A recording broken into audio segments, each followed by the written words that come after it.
Okay, now we're recording.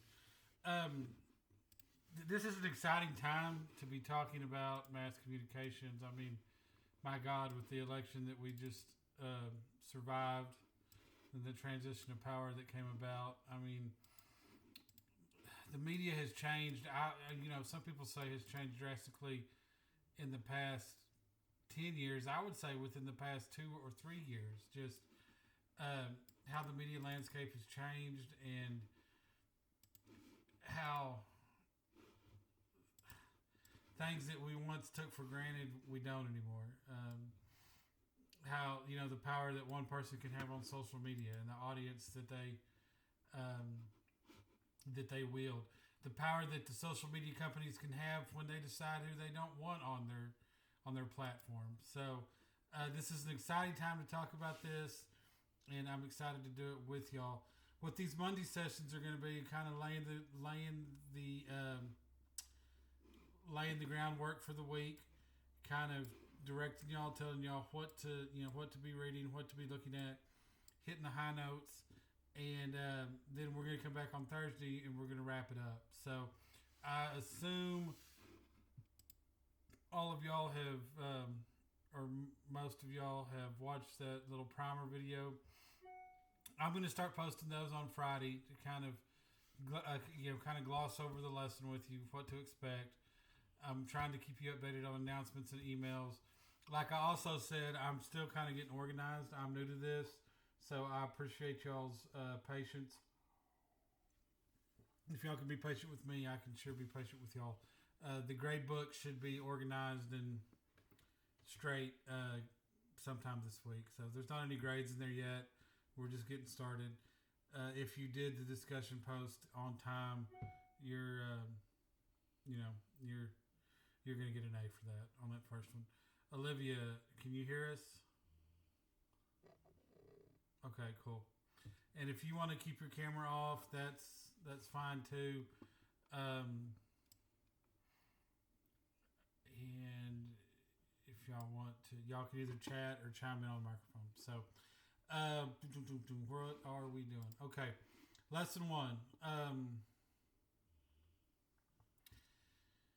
We need to be able to define media literacy and talk about why it's so important. This day and age, I think we've never been affected by media more so than ever. So, media has an effect on us, and sometimes we don't even know why or how or that it is affecting us. So, media literacy, whether you go on and go into, go into the communication business or not, one of the paramount, most important things that you can take from this class is media literacy. How to understand media and its effect on you and how to interact with it. Because, like I said, quite frankly, I mean, we are all broadcasters these days. We are all mass media outlets or have the capability, to be so. With social media, I mean, we have, when a presidential candidate can touch more people on Twitter than he can going on the CBS Evening News. That's a whole new dimension for mass media in general. So, fake news, what to share, what not, what to believe. It can really bog you down sometimes. And having a better understanding of media literacy, some of the theories and effects surrounding how media affects us and how we interact with it. Like I said, whether you go in this business or not, it's sure not going to hurt you.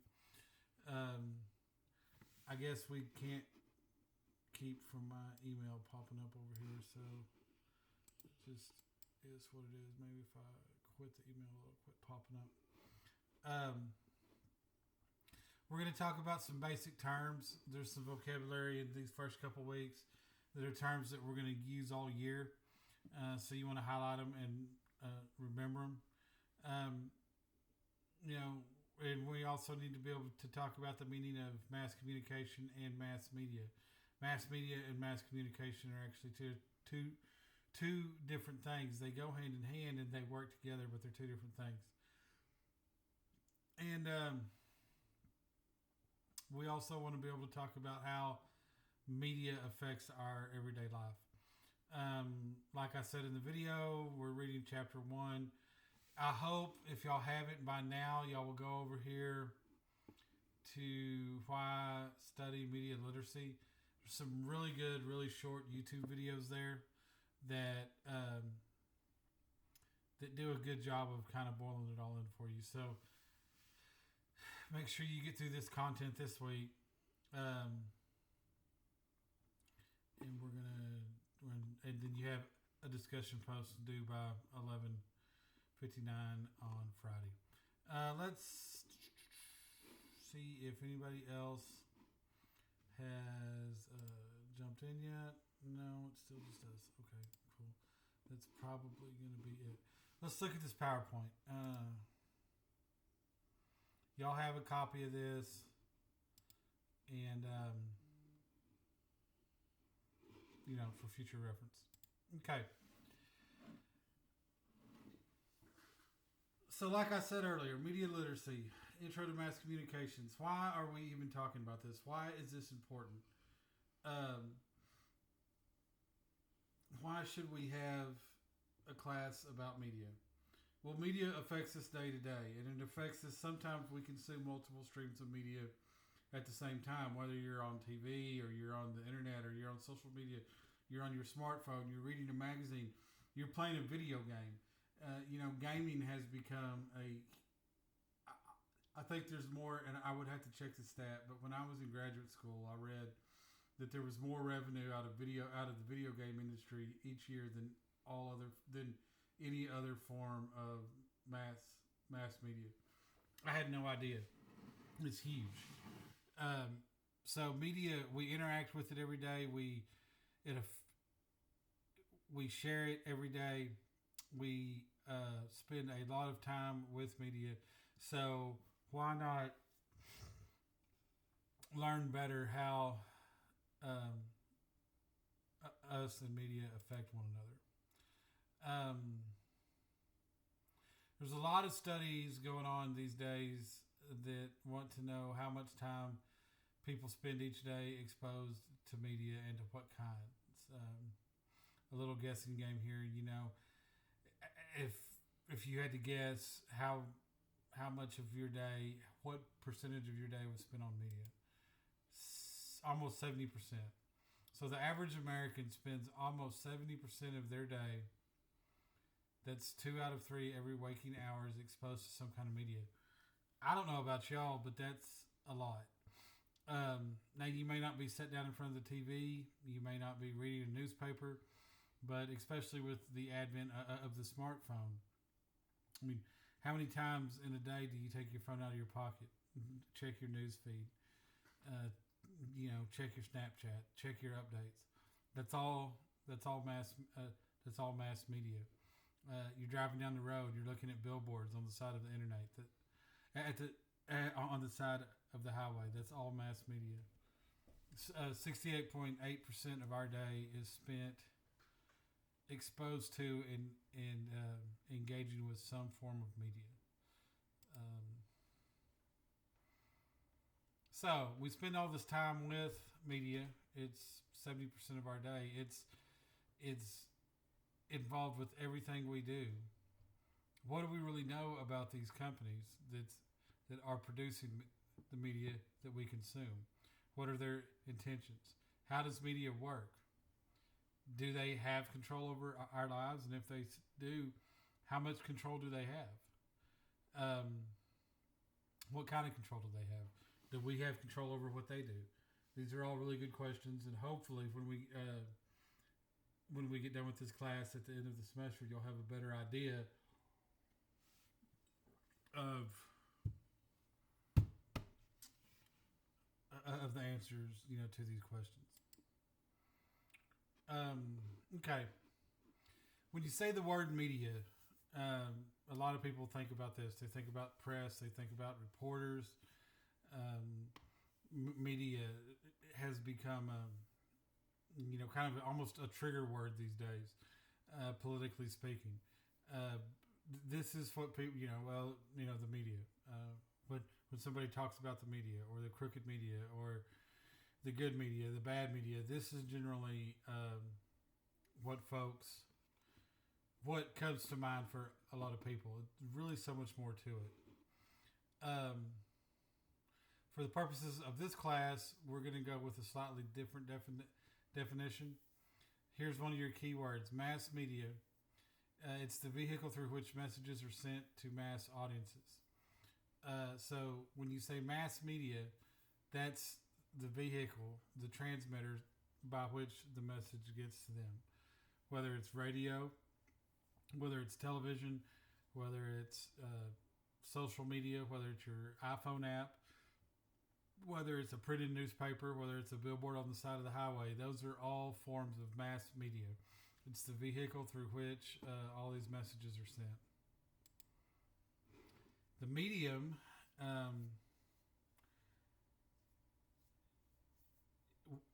therefore, each one of these vehicles by which it's sent is a medium. A medium is a singular form of means of communication.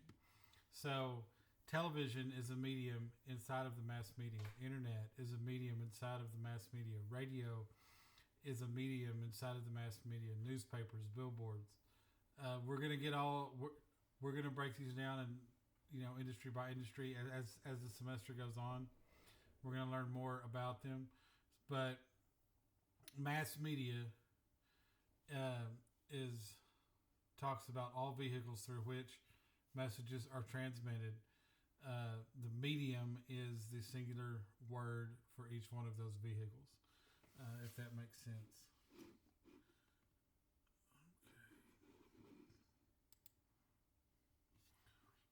Mass communication is another key word. The process assisted by technology where messages are sent to large audiences.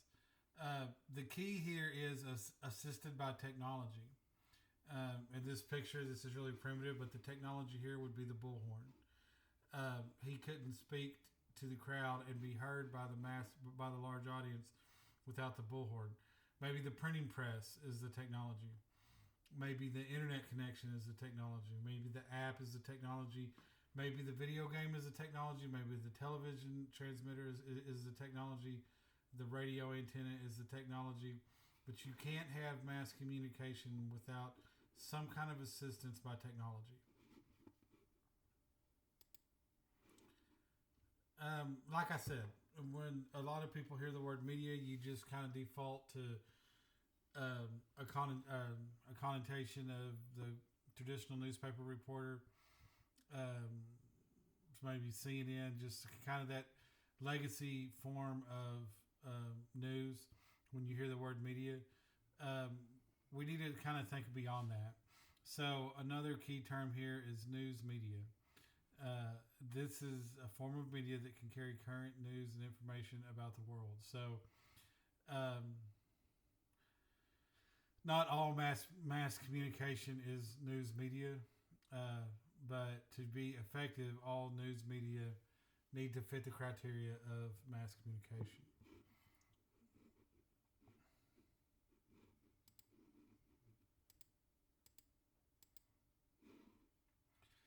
Sometimes media can bring us together. This is called unification. Can you think of a time when an event in the media brings a community together?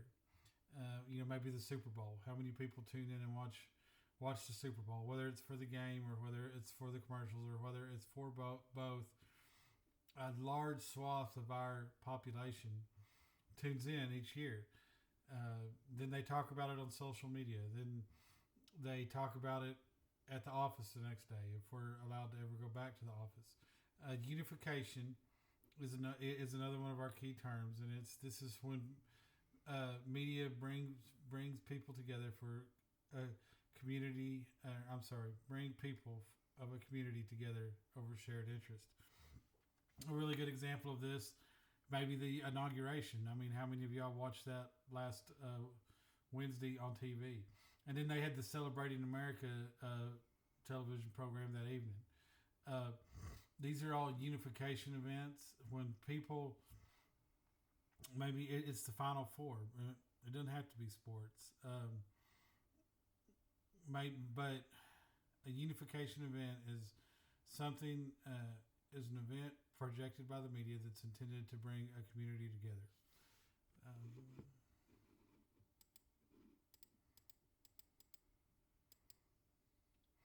a unifying event would be a time when people come together through the media. Um, like I said, here's some guys watching the Super Bowl. When I was a kid, anytime the space shuttle took off, that was kind of a unifying event that people watched. It can be something tragic. September 11th. A lot of y'all weren't alive when that happened. A lot of you were, and most of you probably don't remember it. But we were glued to the television all day. I was a freshman in college on September 11th, and we turned on Channel 8 News, and we didn't turn it off all day. Hurricane Katrina, that was another example.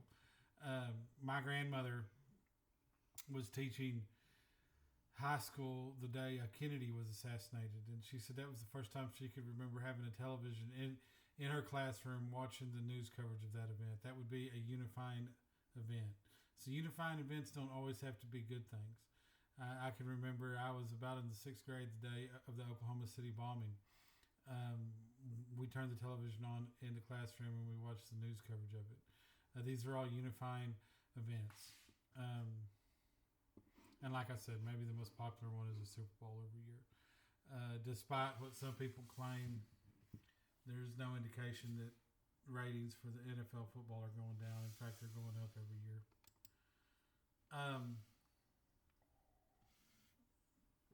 People also bring their differences to media. I mean, if anybody's got a Facebook account, you have seen this. We argue our values and our beliefs in an effort to reach a moral consensus as a nation. Some people would say that the moral consensus is becoming more and more fleeting, but forming consensus is definitely something, a power that that the mass media is able to produce. And here's some examples. In the past, media was used to form a consensus around maybe slavery, maybe women's rights. Something kind of more current I've seen in my lifetime. Smoking used to be pretty commonplace anywhere you go, a hospital waiting room or a college classroom. A professor could stand up there and smoke his pipe and lecture. There was a huge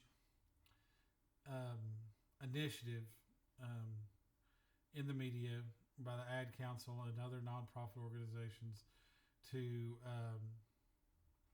change consensus about smoking. When consensus changed and laws changed, seatbelts were the same thing. It was not always law for people to wear their seatbelt in their car. There was a huge ad campaign, a huge marketing campaign. Click it or ticket. Well, that's talking about if you don't click it, you're going to get a seatbelt ticket. But before that, y'all may be too young to remember the Crash Test Dummies.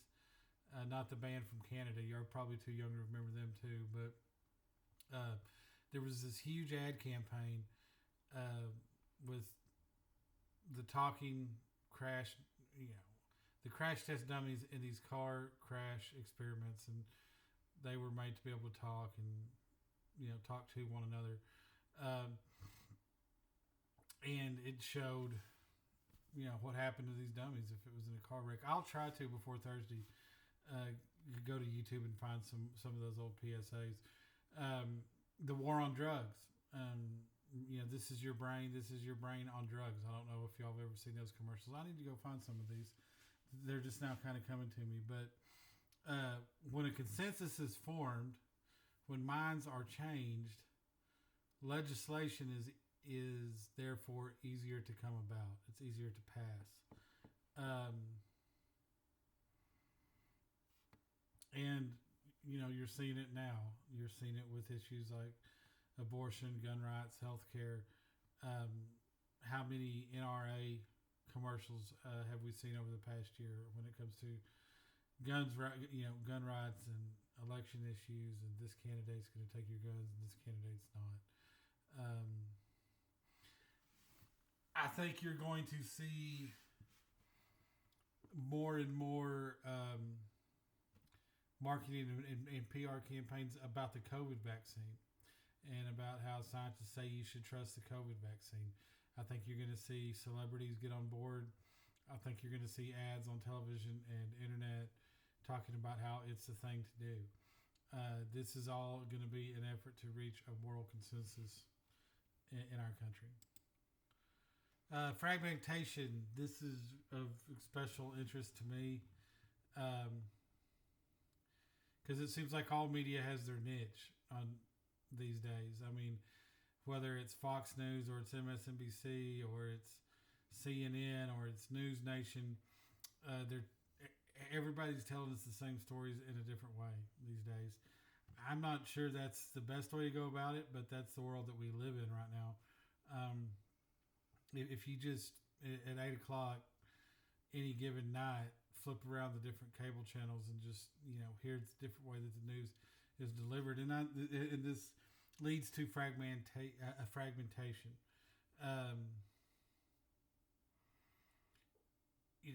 Conservative, liberal,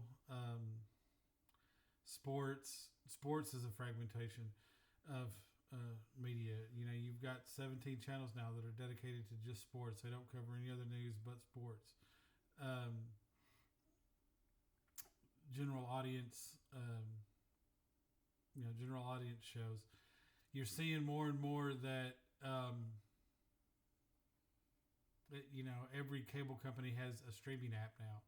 It's almost, at one time they thought the days of a la carte channel programming were never going to come about, and we are there now.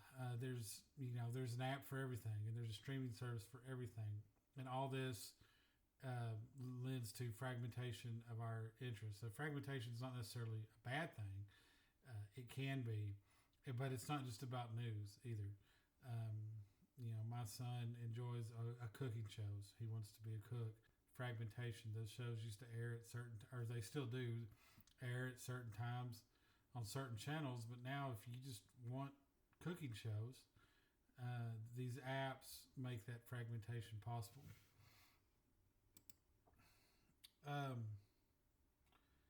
So all this brings us back to media literacy. Like I said, that's probably the most important term in this chapter. It's a competence and knowledge about mass media. That's the definition of media literacy. And like I said, if you will check out some of those YouTube videos, some of them are pretty entertaining. And pretty much the entire first chapter, which we're going to talk to. Okay, Nicholas, it looks like you're with us now too, so good.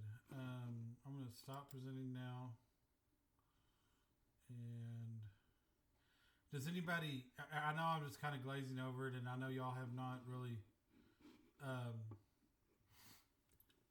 I'm sure you haven't really had a chance to read the entire chapter yet. I would be surprised if you had. It's just Monday morning. But so far, does anybody have any questions? I mean, is this making sense? Any key points or anything?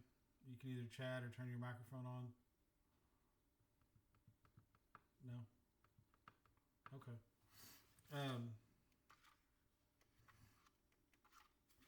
So, like I said, getting through the week. We're going to read chapter 1. I've actually got a hard copy book here. Hey, Amber, how are you? Okay. I'm good. How you doing? I'm good. I am recording this, so any Nicholas, Amber, any of y'all that showed up late, I'll post the recording of this session to YouTube later. Y'all can go back and check out what you missed.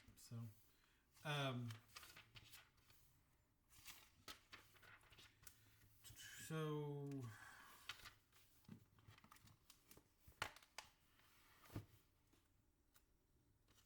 one second. Like I said, I'm kind of old school. I have a hard copy book here. As you're reading this week, and I know for y'all, this is some of y'all have taken a lot of college classes. Some of you haven't. You're really, if you learn how to read a textbook, it's going to help you so much. This textbook is divided. It's just like an outline. It starts at 1.1, then 1.1.1, and 1.1.2. It tells you what the high points are, and it tells you what the key terms are. So I was telling them, Amber, that these first sessions on Monday, I'm going to kind of go through some PowerPoint stuff. I'm going to talk about what the expectation for the week is. I'm going to answer any questions and try to give some direction. And then hopefully by Thursday morning, we can have kind of more of a discussion then once everybody's read the material. So, okay. We talked about media exposure. So 70% of our day, we're interacting with the media somehow, 68.8%. A lot of that, it looks like, according to the book, most of that time is live TV. Live TV and radio still, those are two kind of legacy media companies that still kind of rule the day. You can see the chart here at the bottom of page 3. One thing that I think as technology evolves, we're seeing more and more concurrent media usage, right? So what is concurrent media usage? That's when maybe you're consuming one or two or three, you're consuming multiple forms of media at the same time. I caught myself on Saturday, I was in the garage doing some cleaning. I had a basketball game on the TV with the sound turned down. I had the radio going.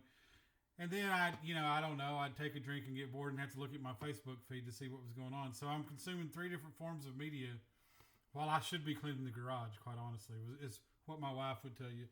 But we catch ourselves doing it all the time. I mean, how many times are you sitting there mindlessly watching TV and you have to check your phone? Maybe you've got 2 or 3 different windows open on your phone because I'll go back and try to find the statistic on this. I don't remember it off the top of my head, but I think I'm pretty accurate in saying that we consume more information in one day than our grandparents 100 years ago did in an entire year. And that's, I don't know, that's mind blowing to me. My great grandfather lived out at Gordonville, Texas, up by the Oklahoma border, and he got the daily newspaper out of Denison thrown in his driveway every day. And my aunt, his daughter is still alive. She's in her 90s, and she can remember there was a time in her life they didn't have a radio. They didn't. They had the daily newspaper, and that's all the information that they got. So, we have so much wisdom. We have so much information at our fingertips now. Consequently, it's my opinion that maybe we have more information than we ever had, but maybe we have less wisdom than we've ever had. So, learning about media literacy, hopefully this course will give us more wisdom about how to handle and process and synthesize all the information that comes our way. So I'm kind of hitting some more highlights here. It's 10:35.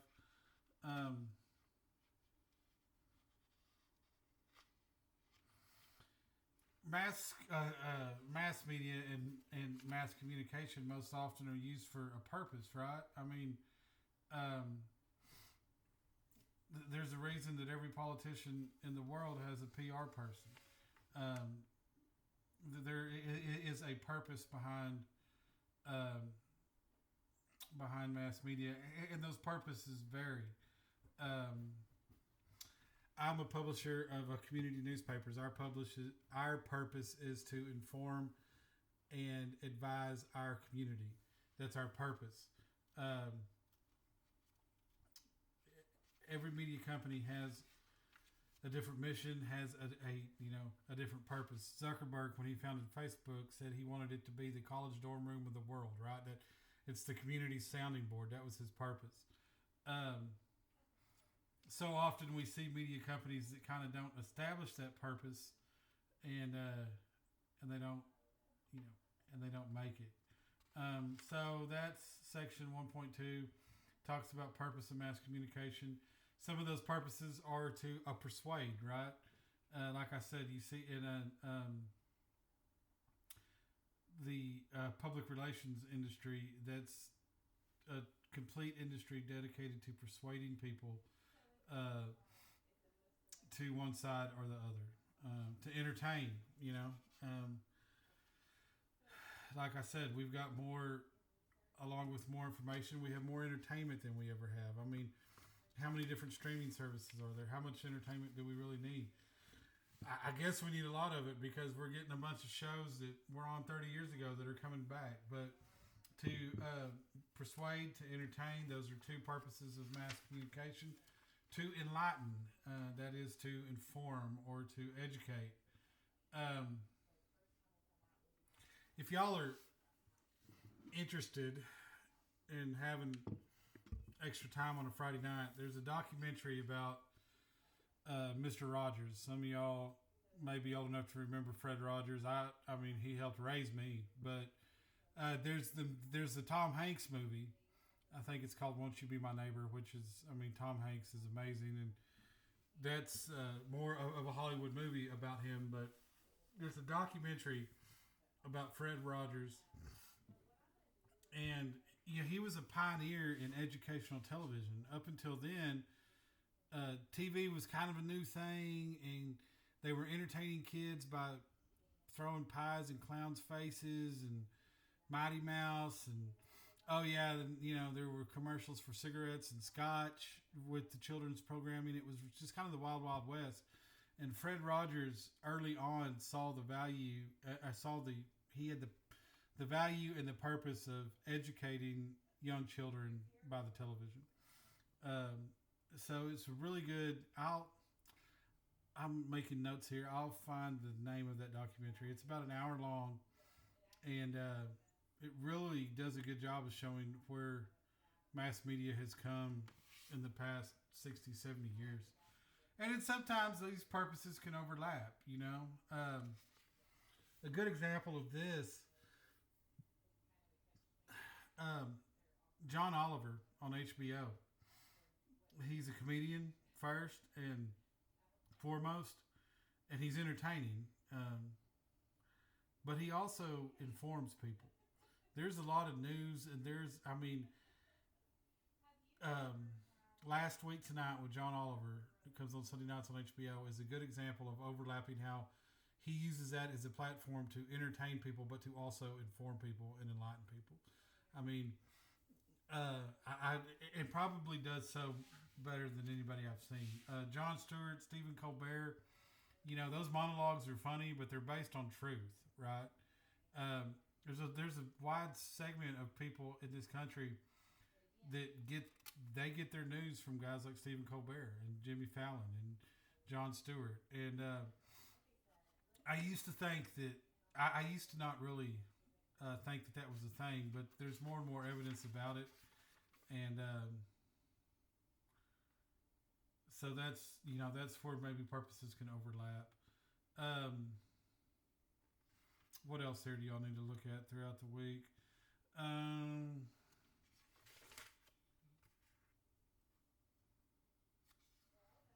Social media. There's a big section here about social media. Most of y'all are quite a bit younger than me, so you are probably more literate on social media than I am, but it's ever changing, and here's the thing. We have a man who was elected president because of his use of Twitter. Before that, I think, Obama was the Facebook. The Obama campaign was the first campaign to really see the power of social media and use it for a purpose. Trump, love him or hate him, he carried on with it. He got elected. I think at one time he had 20 million Twitter followers, and the average viewing of the CBS Nightly News is about 5 million. You know, it's social media is such. It's the wild card in all this, and I think this is going to be an interesting time to be having these discussions. When Twitter and Facebook banned Donald Trump a couple weeks ago, that was a turning point. And so you have people, the freedom of speech people, who say, you know, he's being censored, and maybe he is. But then at the end of the day, they're private companies, right? They have the right to do that. So you're into free speech and you're into capitalism. You know, as a newspaper publisher, I don't have to print every letter to the editor that comes to my paper. I have that right. The marketplace dictates that. But I'm a publisher, and we're going to get into laws and ethics and everything into this class as we go on in this class. But I'm subject to libel laws and slander laws. If I print lies about somebody, I can be sued. Facebook says, well, we're not a publisher, we're a platform. Well, we give everybody the microphone they need. Well, maybe not everybody needs a microphone, but they're not subject to the same libel and slander laws that a publisher is. Therefore, if they're not subject to those responsibilities, should they be granted the same rights? I don't know. But I'm saying this is going to play out, and this is an interesting time to have this discussion. Me personally, I think it's fine that I think they can ban whoever they want. If you don't agree with that, then that's fine too. Then call them what they are. They're a monopoly, and do what Roosevelt did to the banks and break them up. So it's either one or the other, you know. But this is an interesting time to have this conversation. And media literacy, I think, and every study in the world, I'm sure y'all are, you know, I'm under no illusions that y'all aren't hip to media literacy. Every study in the world shows that younger media consumers are less likely to share fake news than older media consumers. Predominantly, the medium age in this class tends to lean younger. There are some of us that are closer to 40 than others, but by and large, I mean, y'all know this stuff, and but how social media is social media because social media is social. Somebody sees a news story, takes it at face value, they share it. They have 500 friends who see them as a credible source. And, you know, a lie spreads so much faster than the truth. And we're seeing this play out, and it's going to be interesting. I think I'm excited to be having this conversation with y'all at this point in our history, especially on the social media side of things. Okay, and there's a little bit more here. I'm just looking, you know, literacy for media consumers. Make sure y'all read that point. Media messaging. What are some of the messages that come out in our media? So it's a pretty concise. I think this book does a good job. I just want you to get familiar with it so we can have more of a conversation on Thursday.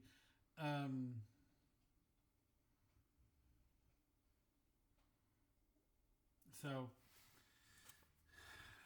you know, the high points here. Media, we're exposed to media 2/3 of our day. So how does that media affect us? How do we affect that media? Mass communication as a purpose. So make sure this is assessing media messages, literacy for media consumers. These are all kind of the high points. So just get through this chapter. The authors do a really good job of, I think, keeping it pretty light and keeping it entertaining. So get through it and look at those YouTube videos, and just know that this is kind of where we are going this week. Media literacy, and I think it's important. I mean, I'm glad that the authors decided to to make media literacy chapter 1, because without really understanding that, nothing else seems to matter. Look at the message versus the messenger. That's a section in here.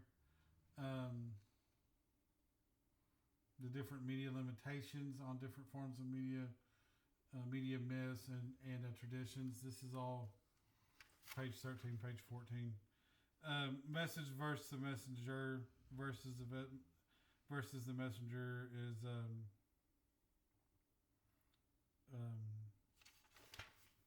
special interest. There's a couple paragraphs about that. So that's kind of where we're at this week. We'll have a discussion post due on Friday, and on those discussion posts, I don't know if y'all read my message about it. I mean, the discussion post is how I'm going to judge week to week how y'all are engaging with this. I don't want you to get caught up on the word count. If I say something needs to be 50 words and it comes in at 48 words, don't freak out about that. Likewise, if I say it has to be 50 words and it comes in at 73 words, don't freak out about that.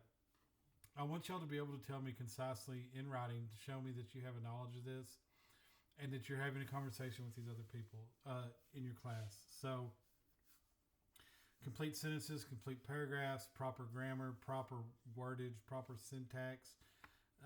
Leave the emojis and the abbreviations alone.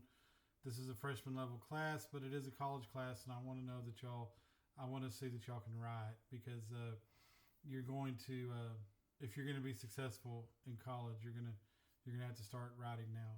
So, look at my notes on the discussion post, and read the chapter. Does anybody have any questions so far on any of this? And like I said, I'll post this to YouTube later for the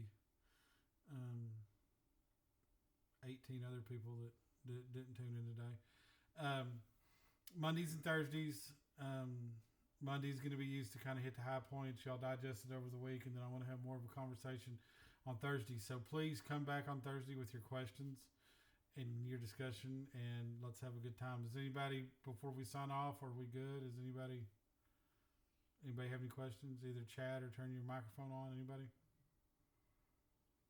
All right. Well, either I'm doing a really good job or I just bored you to death. I don't know, but thank y'all. Have a good week. Let me know, like I said, if y'all email me, text me, whatever. Let me know what you need. I appreciate it.